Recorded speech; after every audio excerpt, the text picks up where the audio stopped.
Hello guys, कैसे हैं आप लोग? ये तो आप कमेंट में बता ही दीजिए। और स्टोरी आपको कैसी लग रही है, इसके लिए कमेंट में कोई सजेशन हो तो ज़रूर बताएं। चलिए स्टोरी पर आते हैं। पिछले एपिसोड में आपने देखा कि नेहा कराल ने स्कूल छोड़ दिया था। अनु बेतहाशा उन्हें ढूंढ रही थी। अब आगे तो कह दे कि मजाक था तेरा जाना, मैं फिर से मुस्कुरा दूंगी। ये तन्हाई बहुत भारी है मेरी जान, लौट आ तेरा इंतजार है हमें। अनु ने घबराई नजरें स्टाफ रूम में दौड़ाई। कराल मैम नहीं आई। सान्या उसको देख रही थी। गहरी सांस लेती अनु आज पहली बार उसे कुछ अलग लग रही थी। आज से पहले उसने अनु को इतना बेहाल तो कभी नहीं देखा था, और अपनी बेस्ट फ्रेंड को इस तरह देख उसे दर्द हो रहा था। सान्या ने कहा, अनु बताना कहाँ है वो? अनु की आवाज़ कांप रही थी। नेहा ने नजरें झुका ली। क्या कहती वो उससे? क्या बताती वो उसे? वो जा चुकी है अनु, स्कूल छोड़ दिया है उन्होंने। क्या? अनु को लगा किसी ने उसकी रूह से जान खींच ली हो। इस तरह के कभी मंजर ना दिखाए मेरी जान, इश्क किसी को जुदाई का समंदर ना दिखाए। झूठ है ये, वो मुझे बिना बताए नहीं जा सकती सान्या। अनु का दिल उसके दिमाग से लड़ रहा था। नेहा ने आगे बढ़कर अनु के कंधे पर हाथ रखा। अनु, शायद उन्हें बताना सही नहीं लगा। नहीं, वो नहीं जा सकती। अनु का दम मानो घुट रहा था। उसने अपने हाथ से सान्या का हाथ झटक दिया और भागती हुई बाहर निकल गई। ऐसा नहीं हो सकता। उसके होठों पर सिर्फ यही थे, जैसे उसका दिल नेहा कराल कि इस बात को मानने को राजी ही नहीं था कि वो उसे छोड़कर जा भी सकती है। तो छोड़कर चला गया अगर, तो सांसें भी मेरी बागी हो जाएगी। मैंने सुना था सुकून देती है मोहब्बत, ये दर्द ये बेचैनी फिर कैसी है। पूरे दिन बेतहासा नेहा कराल को ढूंढने के बाद थक चुकी अनु की आंखों में अब भी नींद नहीं थी। रात के 2 बज चुके थे। उसने एक बार फिर से कराल का नंबर मिलाया। Switched off. फिर से उसने व्हाट्सएप खोला। लास्ट सीन गायब। उसका दिल दहल गया। अनु ने कांपते हाथों से मैसेज टाइप किया, कहाँ हैं आप? भेजा। कोई जवाब नहीं, ब्लू टिक तक नहीं। उसने अपनी बेडशीट मुट्ठी में भींच ली थी। गुस्से में आंखें लाल हो गई थी। कितनी तरह के इमोशन में खुद जल रही थी अनु मित्तल। वो अनु मित्तल जिसने आज तक पता नहीं कितने दिलों को चकनाचूर किया था। कितनी अच्छी नज़रों पर अपनी नज़रें फेरी थी उसने। आज प्रकृति का ये खौफ उस पर ही बरस पड़ा था, और मासूम सी नन्ही जान जैसे उसे झेल तक ना पा रही हो। तुम ऐसे नहीं जा सकती नेहा, तुम्हें मेरे पास लौटना ही होगा। और फिर उसके गले से एक दबी हुई चीख निकल पड़ी। जमीन पर गिर पड़ी थी अनु मित्तल। वो अनु मित्तल जिसके चलने पर स्कूल का कॉरिडोर कांपता था। किसी नियम की परवाह जिसने कभी नहीं की थी। आज जाने कैसे नियम में बंध चुकी थी वो। किस जंजीर में खुद को जकड़ लिया था उसने। तू अगर चला गया तो मेरी सांसें भी तेरे पीछे भागेगी। रास्ते भर रोजाना तेरा नाम पुकारेगी।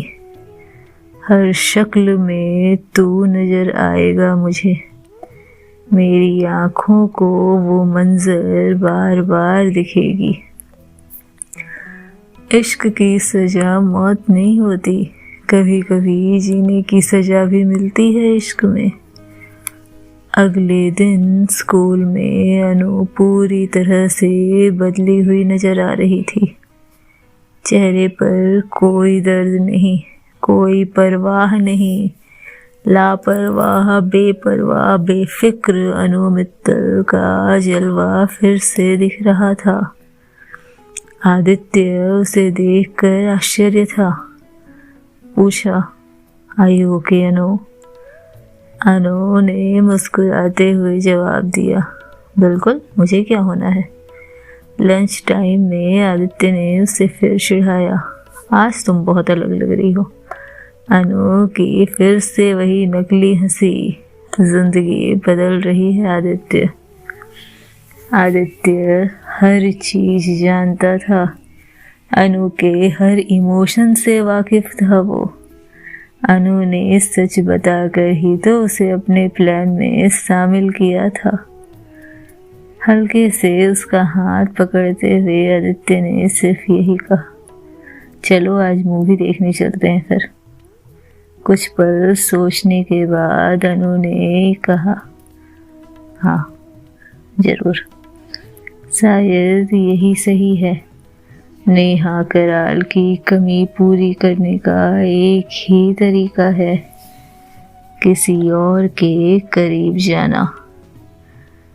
इश्क छोड़ना इतना आसान नहीं होता। दिल कहता है महबूब का जिक्र एक बार और सही। रात के 3 बज चुके थे। गैलरी में अनु कराल की तस्वीरें देख रही थी। हर तस्वीर में वही सख्ती, मगर दुनिया की सबसे हसीन इंसान। अनु ने गहरी सांस ली और पहला फोटो डिलीट किया, फिर दूसरा, फिर तीसरा, और कराल का नंबर ब्लॉक कर दिया। फिर इंस्टाग्राम, व्हाट्सएप। आखिरी बार उसने आईने में खुद को गौर से देखा। अब मैं तुम्हें भूल जाऊंगी मिस कराल। लेकिन सवाल वही था, क्या वो सच में उसे भूल पाएगी? शकील बदायूनी का शेर मानो इन दोनों की स्थितियों पर फिट बैठ रहा था। ऐ मोहब्बत तेरे अंजाम पे रोना आया, जाने क्यों आज तेरे नाम पे रोना आया। क्या करने वाली थी अनु? किस चीज से लड़ने वाली थी वो? आखिर क्या बदलने वाला था उस रात के बाद? सब कुछ जैसे खत्म होना था, बदलना था, और समय जैसे तेज रफ्तार से गुजर जाना था। 2 साल बाद दिल्ली, रात के 3 बजे और क्लब अभी भी पूरी तरह से जगमगा रहा था। म्यूजिक की तेज धुन, शराब के नशे में झूमते लोग, लाल नीली रोशनी में चमकते चेहरे, और बीच में अनु, काली बॉडीकॉन ड्रेस, हाई हील्स, हाथ में शराब का ग्लास, और होठों पे वही पुरानी मगर बेईमानी हंसी। आए, कोई इतना भी बदल सकता है क्या? इस कदर का सौदा जिंदगी से तो इश्क ही करवा सकती है। ऐसे यूं ही नहीं इश्क बेरहम करार दी गई है। Another shot. उसने बारटेंडर को इशारा किया और ग्लास होठों से लगाकर एक ही घूंट में उसे खाली कर दिया। सामने एक लड़की उसकी तरफ बढ़ी, आंखों में इंटरेस्ट झलकता हुआ। अनु ने उसे ऊपर से नीचे देखा और उसके होठों पर हल्की मुस्कान उभर आई थी। लड़की ने बेहद करीब होते हुए उससे पूछा था, हे वाना डांस? अनु ने उसकी कॉलर पकड़ी और उसे अपने करीब खींच लिया। आंखों में आंखें डालकर बोली, डांस? नो डार्लिंग, मैं सिर्फ वो चीज़ें करती हूँ जिनसे कोई फर्क ना पड़े। शरारती हंसी हंसती उस लड़की ने उसे गौर से देखा, लेकिन अनु के लिए तो जैसे ये सब बेमतलब था। किसी की नज़दीकियाँ, किसी की फीलिंग, किसी की बातें अब जैसे कुछ भी मायने नहीं रख रही थी। ये 2 साल का समय मानो बरसों का समय बीता था उसके ऊपर। आखिर कैसे कोई इस कदर अपने आप से बेईमान हो सकता था। Let's go to my place, उसने लड़की के कान में फुसफुसा कर अपनी बात कही थी। बिना वक्त गंवाए उस लड़की ने अनु का हाथ पकड़ा और क्लब से बाहर निकल गई। जैसे ही अनु बाहर आई, ठंडी हवा ने फिर से उसके बदन को छुआ था, लेकिन जैसे मानो वो हवा नहीं थी, यादों का एक थपेड़ा था। एक थपेड़ा जो सालों पहले की एक रात को अनु के सामने लेकर आया था। अनु जैसे उस पल को फिर से याद नहीं करना चाहती थी। उसकी याद आई है, सांसों जरा आहिस्ता चलो, धड़कनों से भी इबादत में खलल पड़ता है। क्या खूब कहा है ये राहत इंदौरी साहब ने। 2 साल पहले की वो रात, जब अनु के साथ सब कुछ बदलने वाला था। तुमने मुझे छोड़ दिया नेहा, बिना कुछ कहे, बिना कोई जवाब दिए। कैसे कर लिया ये तुमने?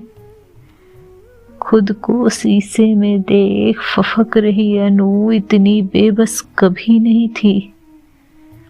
टूटे हुए चेहरे के साथ जाने कई सवाल उसके अंदर टूट रहे थे।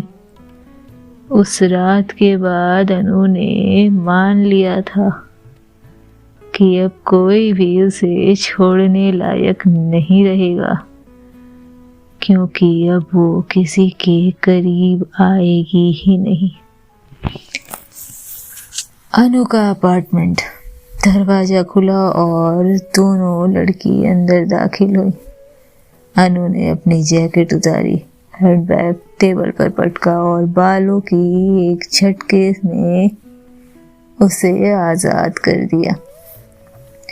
दूसरी लड़की पास आई, लेकिन इससे पहले कि वो कुछ कहती, अनु ने एक गिलास उठाया, उसमें शराब डाली और बिना उसकी ओर देखे बोली, लिसन, तुम्हें कोई गलत फहमी हो रही है।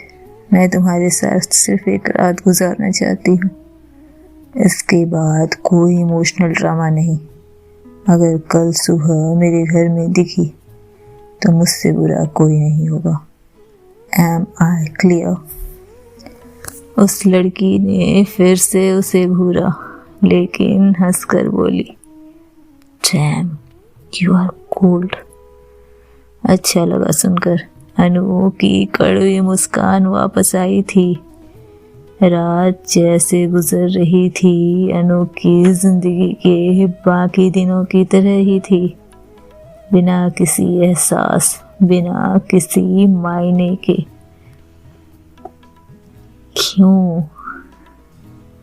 क्यों इतना बदलना पड़ा अनु को खुद को? दिल की चोट से गहरी कौन सी चोट होती है आखिर? रात का अंधेरा उसे निगल चुका था। कमरे की रोशनी बंद थी। वो लड़की जा चुकी थी और अनु किसी जिंदा लाश की तरह पड़ी थी। सिगरेट का लाल सुर्ख सिरा टिमटिमा रहा था। धुआं दीवारों से टकराकर बिखर रही थी, जैसे अनु के अंदर कुछ बिखरा पड़ा था। एक पल में उसकी जिंदगी बिखर गई थी। अनु आईने के सामने खड़ी हुई, खुद को देखा। इतना बेबस, जिंदा लाश।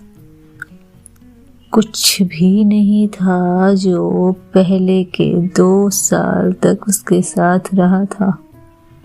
रिश्ते वो धागे होते हैं जो पहले सहारा देते हैं, फिर दम घोट देते हैं। उसने अपनी उंगलियां गर्दन पर फेरी, हल्की सी हंसी निकली, खोखली सी। मैंने उन धागों को जला दिया है। अब ना दर्द है ना एहसास। एक आंसू पलकों से गिरने ही वाला था। धरती को जैसे उस आंसू का इंतजार था। चाह रही थी प्रकृति, चीख ले अनु, रो ले अनु, तड़प ले अनु। पर अनु ने उस आंसू को बखूबी रोक लिया। खुद को बचाने के लिए उसने खुद को ही मार दिया। बाहर सड़क पर हॉर्न बज रहा था।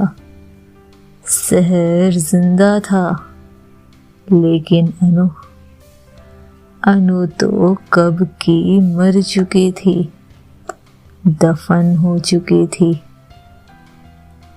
कौन संभालता अब उसे? कौन उसे वापस लेकर आता? सान्या, जो पिछले 2 सालों से उसके साथ रही थी, एक वही तो थी साथ उसके। अब उसके बिजनेस पार्टनर भी थी। कमरे में आती है। अनु, फ्लाइट 4 बजे की है, रेडी रहना। अनु ने एक लंबा कस लिया और धीरे से मुस्कुराई। Mumbai, I am coming. Mumbai Anu का इंतजार कर रहा था। सुबह जब प्लेन ने टेक ऑफ किया, अनु ने अपनी आंखें बंद कर ली, लेकिन जैसे अपने दिमाग को आराम देने की कोशिश की, एक आवाज गूंज उठी थी। अनु, तुम्हें हमेशा प्यार की तलाश रहेगी, लेकिन क्या तुम उसे पहचान भी पाओगी? वो ठहराव, वो गहराई, वो आवाज जिसने कभी उसे बर्बाद कर दिया था। अनु का दिल जोर से धड़क उठा। झटके से आंख खोलते हुए उसकी सांसें भारी थी। बाहर बादलों का समंदर था। विंडो सीट के करीब बैठी अनु के अंदर एक वीरान रेगिस्तान। प्यार, पहचान, उसने खुद से सवाल किया और हंसती। मैं अब कुछ नहीं पहचानती। मुंबई पहुंचने से पहले ही फ्लाइट में सान्या अनु को घूर रही थी। तो बहुत बदल गई है अनु। अनु ने खिड़की के बाहर देखा और बिना उसकी तरफ देखे जवाब दिया, तू भी बदल जा मेरी जान, वरना ये दुनिया तुझे चबा जाएगी। गहरी सांस ली सान्या ने। कब तक ऐसे भागेगी अनु खुद से? मुस्कुराहटें तेज करती हुई अनु सिर्फ इतना ही कह पाई, जब तक दुनिया मेरा पीछा करना बंद नहीं करती। शायद दुनिया नहीं, तू खुद से भाग रही है। अनु ने सान्या की तरफ देखा, आंखें खाली, काली और बेजान। खुद से भागने के लिए खुद होना जरूरी है। और सान्या, वो अनु अब मर चुकी है। सान्या का गला भर आया। अनु, तू मरी नहीं है, अभी भी तेरे अंदर कहीं जिंदा है तू, जो जल्द ही बाहर आएगी। अनु ने अपनी सिगरेट जलाई, एक लंबा कश, और मुस्कुरा दिया। मौत का भी अपना एक अंदाज होता है मेरी जान। कुछ लोग एक ही बार मरते हैं, कुछ रोज रोज मरते हैं। मैं दूसरे वालों में से हूँ। और इतना कहकर वो चुप हो गई। अनु की आवाज चुप हो गई। अनु मित्तल मुंबई पहुंचने वाली थी, लेकिन क्या होना था मुंबई में? क्या एक बार फिर से अनु मित्तल का मरा हुआ अतीत उसके सामने खड़ा होगा, या फिर कुछ है ऐसा जो फिर से अनु मित्तल को जीने की राह दिखाएगा? जानने के लिए सुनते रहें अगला एपिसोड। स्टोरी कैसी लग रही है हमें ज़रूर बताएं। खुद का ध्यान रखें, खुद की केयर करें, खुद का विशेष विशेष विशेष ध्यान रखें। खुश रहें, मस्त रहें। Good night.